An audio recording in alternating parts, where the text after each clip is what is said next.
Natagpuan ang bangkay ng isang 40 anyos na barangay tanod sa loob ng septic tank sa Sitio Benito, Barangay San Placido, Rojas, Isabela, ilang araw matapos itong unang iulat na nawawala.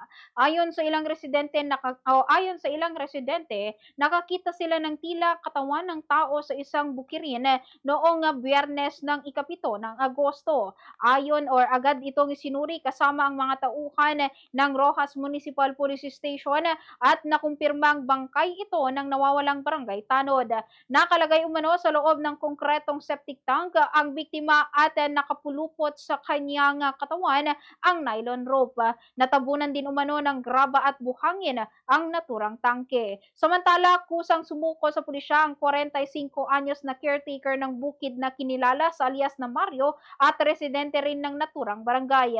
Batay sa paunang pahayag ng sospek, magkasama umano sila ng biktima bago ito mawala at nag-iinuman. Nauwi umano ang kanilang pagsasama sa pisikal na konfrontasyon na humantong sa pagkamatay ng biktima.